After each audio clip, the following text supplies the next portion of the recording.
కౌన్ బనేగా కాషాయ దళపతి 6 నెలలుగా తెలంగాణ పాలిటిక్స్ లో ఇది ట్రెండింగ్ లైన్. న్యూస్ హెడ్లైన్ కూడా ప్రతిసారి ఇట్స్ టైమ్ టు అనౌన్స్మెంట్ అంటున్నారు. ఏ క్షణంలో అయినా తెలంగాణ బీజేపీ అధ్యక్షుడి ఎంపికపై ప్రకటన అంటూ లీకులు ఇస్తున్నారు. అయినా చాలాసార్లు కాషాయ రథసారథి ఎంపిక వాయిదా పడుతూ వస్తోంది. ఇప్పుడు మరోసారి ఇంట్రెస్టింగ్ న్యూస్ చెప్పారు బీజేపీ ఎంపీ లక్ష్మణ్. ఇంకో 15 రోజుల్లో కొత్త ప్రెసిడెంట్ రాబోతున్నారని అంటున్నారు. ఇంతకు తెలంగాణ బీజేపీ రథసారథి ఎంపిక ఎప్పుడు?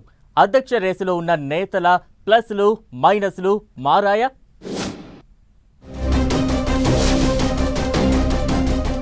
తెలంగాణ బీజేపీకి కొత్త అధ్యక్షుడు వచ్చేది అప్పుడేనా? కాషాయ దళపతి ఎవరనేది ఈసారైనా క్లారిటీ వచ్చేనా? జూలై 2వ వారంలో కొత్త అధ్యక్షుడి ఎంపిక అంటున్న లక్ష్మణ్. అధ్యక్ష రేసులో ఉన్న ఈటల ప్లస్లు మైనస్లు మారాయా? లక్ష్మణ్ కామెంట్స్తో ఆశావహులు లాబీయింగ్ స్పీడప్. తెలంగాణ పాలిటిక్స్లో 6 నెలలుగా ఒక్కటే చర్చ. అదే బీజేపీ రాష్ట్ర అధ్యక్ష ఎంపిక. ఎందరో ఆశావహులు, ఎన్నో ఈక్వేషన్స్, మరెన్నో క్యాలిక్యులేషన్స్ మధ్య పార్లమెంట్ ఎన్నికల తరువాత నుంచి తెలంగాణ బీజేపీ ప్రెసిడెంట్ ఎంపిక డైలీ ఎపిసోడ్గా కంటిన్యూ అవుతోంది. అయితే ఆ మధ్య అధ్యక్షుడి ఎంపిక ఆల్మోస్ట్ పూర్తయిందని, ఏ క్షణంలోనైనా జాతీయ నాయకత్వం ప్రకటన చేయొచ్చన్న ప్రచారం జరిగింది. కానీ ఇప్పటి వరకు who is BJP state president అనే దానిపై క్లారిటీ రాలేదు. బీజేపీ ఎంపీ లక్ష్మణ్ కామెంట్స్తో ఎవరు అధ్యక్షుడు కాబోతున్నారనేది మరోసారి ఇంట్రెస్టింగ్ గా మారింది. జూలై 2వ వారంలో స్టేట్ బీజేపీ చీఫ్ ఎవరనే దానిపై క్లారిటీ వస్తుందని, జాతీయ అధ్యక్షుడి ఎన్నిక తరువాత రాష్ట్ర అధ్యక్షుడి ఎలక్షన్ ఉంటుందని చెప్పుకొచ్చారు లక్ష్మణ్. దీంతో మరోసారి ఆశావహుల్లో గుబులు మొదలైంది.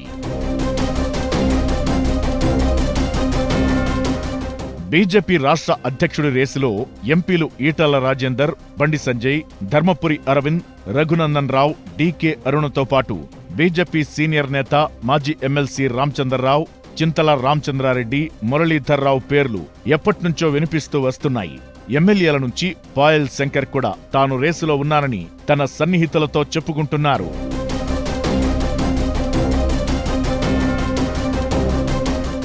బీసీ కోటాలో అధ్యక్ష పదవి కోసం ఈటల రాజేందర్ తీవ్రంగానే ప్రయత్నిస్తున్నారన్న టాక్ ఉంది. ఇక నిజామాబాద్ ఎంపీ ధర్మపురి అరవింద్ జాతీయ స్థాయిలో తనకున్న పరిచయాలతో అధ్యక్ష పదవి కోసం గట్టిగానే ట్రై చేస్తున్నారట. మెదక్ ఎంపీ రఘునందన్ రావు సైలెంట్ గా అధ్యక్ష పదవి కోసం లాబీయింగ్ చేస్తున్నారట. ఇక పార్టీలోకి కొత్తగా వచ్చిన వారికి కాకుండా పాత వారికి అధ్యక్ష పదవి ఇవ్వాలన్న డిమాండ్తో రామచంద్రరావు సీనియర్ల మద్దతు కూడగట్టినట్లు టాక్. అయితే కాళేశ్వరం ఇష్యూ బీజేపీ అధ్యక్ష రేసులో ఉన్న ఈటల ప్లస్లు మైనస్లను మార్చేసిందన్న టాక్ వినిపిస్తోంది. బీజేపీ ఎంపీ ఈటల రాజేందర్ కాళేశ్వరం విచారణ సందర్భంగా చేసిన కామెంట్స్ ఆయనకు మైనస్ గా మారాయన్న చర్చ ఉంది. కాళేశ్వరం అవినీతిమయమని బీజేపీ అంటుంటే కాళేశ్వరంతో నీళ్లు వచ్చాయని, కేబినెట్ అప్రూవల్తోనే కట్టామని ఈటల చెప్పడం హాట్ టాపిక్ అయింది. అధ్యక్ష రేసులో ఉన్న ఈటలకు కాళేశ్వరం కాంట్రవర్సీ తలనొప్పి తెచ్చిపెట్టిందనే చెప్పొచ్చు. పలువురు స్టేట్ లీడర్లు ఈటల కామెంట్స్ ను బీజేపీ జాతీయ నేతల దృష్టికి తీసుకెళ్లారని అంటున్నారు. గతంలోనూ ఈటలది వామపక్ష భావజాలమని, ఆర్ఎస్ఎస్ బ్యాక్గ్రౌండ్ ఉన్న నేతలకే అవకాశమివ్వాలని జాతీయ నేతలకు రాష్ట్ర నేతలు లేఖలు రాసినట్లు వార్తలొచ్చాయి. దానికి తోడు కాళేశ్వరంపై ఈటల కామెంట్స్తో అధ్యక్ష రేసులో ఆయన ముందు వరుసలోనే ఉన్నారా లేరా అన్న డైలమా కంటిన్యూ అవుతోంది. ఇక బండి సంజయ్ కూడా స్టేట్ చీఫ్ కోసం పోటీ పడుతున్నారు. అయితే ఆపరేషన్ కగార్తో పాటు పలు అంశాల్లో ఆయన చేసిన కామెంట్స్ ఇష్యూ అయ్యాయి. సేమ్ టైం బండి సంజయ్కి అధ్యక్ష పదవిస్తే ఆయనకు 3 పదవులైపోతాయనే చర్చ ఉంది. ఇప్పటికే ఎంపీగా కేంద్ర హోంశాఖ సహాయ మంత్రిగా ఉన్న బండికి స్టేట్ బీజేపీ చీఫ్ పోస్ట్ 3వ పదవి కానుంది. దీంతో కౌన్ బనేగా బీజేపీ చీఫ్ అనేది ఉత్కంఠ రేపుతోంది. 8 ఎంపీల్లోనే ఎవరికో ఒకరికి అధ్యక్ష పదవి ఇవ్వాలని అధిష్టానం భావిస్తున్నట్టు తెలుస్తోంది.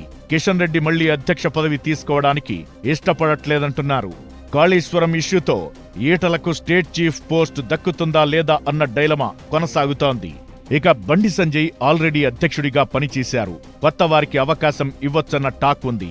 అదే జరిగితే ఎంపీలు రఘునందన్, అరవింద్, ధర్మపురి, డీకే అరుణలో ఎవరో ఒకరికి రాష్ట్ర కాషాయ రథసారథి పగ్గాలు దక్కొచ్చంటున్నారు. తెలంగాణ కాషాయ రథసారథిగా ఎవరికి అవకాశం దక్కబోతుందో చూడాలి మరి.